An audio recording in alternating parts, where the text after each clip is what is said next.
Okay, can y'all see me? I'm back. Hello? Do you see me? My phone ran out of battery. That's why the video went away. So now I'm on second phone, and that must mean that I'm taking too long and I need to make this quicker. So I hope you're back with me. I hope that didn't mess you guys up too much. So all that to say, I kind of lost where I was at with my train of thought, but we'll go to feelings. So I need to take care of myself with my feelings. So I'm going to refuse to be liberal with charity, thus avoiding any of my personal expense when it comes to my feelings. A lot of people don't want to invest into other people with their feelings or their emotions because they don't want a negative response coming back. You know, that Good Samaritan, let me turn back there. Luke 10, Matthew, Mark, Luke. Okay, here we go.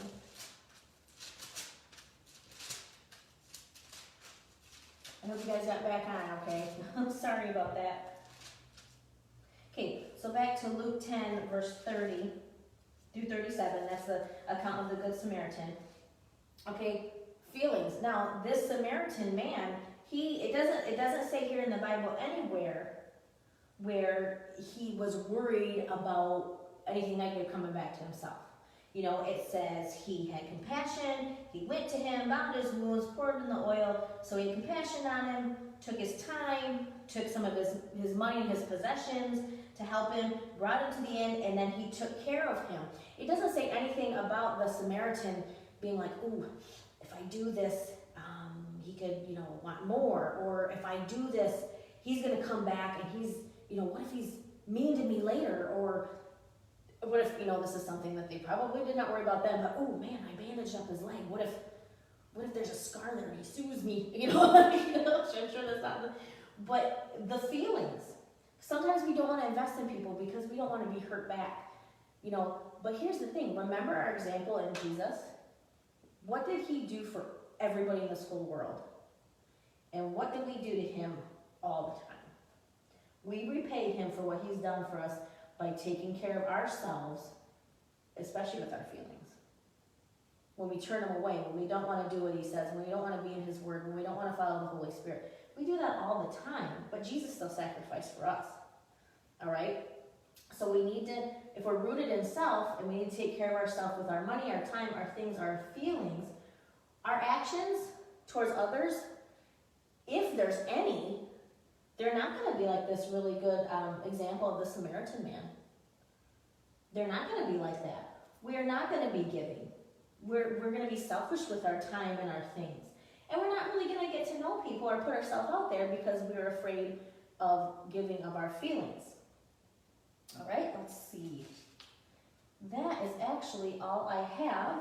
So just to recap, rooted in God, we are going to, number one, think of Jesus, but we have that Good Samaritan example and all the things that he did. And then we have the example of, being a channel of blessing, that God will allow givers to have more to give because he knows he can trust them with that. That's going to fuel our actions. We'll find ourselves giving more, having more compassion, wanting to be like that Good Samaritan. And that will show goodness in our life. Okay, somebody will know that they can count on you when they're in a time of trouble or a time of need. If we're rooted in self, again, the kind of idea is, I need to take care of myself. I need to take care of my money, my time, my things, my feelings. And again, if there's any positive action at all, it's not going to be like the Good Samaritan. If there's any action at all, it's going to be rooted in this. We're going to hang on to all that money, hang on to time, hang on to things in hand, and people are going to think that we're mean. And we may not mean it. In the definition itself, it says, don't ask me to say it when we go back to church, they'll say it wrong. Benevolently. It says well-meaning. We can be well-meaning in our own self. We cannot want to hold back things out of malice or anything like that. We can just be scared. Be scared to not have that bank account. Be scared we won't have time to take care of everything if we help other people. If I let them use that, they won't give it back to me with, giving them my things and giving them my feelings. Oh, what if they mistreat me? Oh, I don't want to, it may not be. We might in our mind think we're doing well. But if we're not rooted up with these things, if we're not rooted up with the Lord, our best isn't God's best, okay? So again, if we're rooted rooted here, and if there is any action at all, it's not going to be goodness, it's going to be seen as meanness. People aren't going to think that we want to help them in their time of need, and they're going to go other places. So again, just like I said, I think it was last week or the week before, if you see this in your life, track it backwards. That's what's kind of neat about this. If you see this in your life, or maybe even somebody's accused you of being like this, I don't know. If you see this in your life and you don't like it, track it backwards. Be like, okay, yeah, I don't do this and I don't do that, blah, blah, and you bring it back, and you maybe might say, oh, well, I've been selfish in my thinking about this. What's it gonna hurt? What's it gonna hurt if I give an extra $10 to church, or not even church, if I give an extra $10 to the sports program at my kid's school, or the time, what if I do invest more time here, okay? So this helps you to work backwards. Or if you know, I know it's hard sometimes, we don't really want to say, well, oh, I'm good, because we want to make sure that we keep in sight of, what God thinks of us here.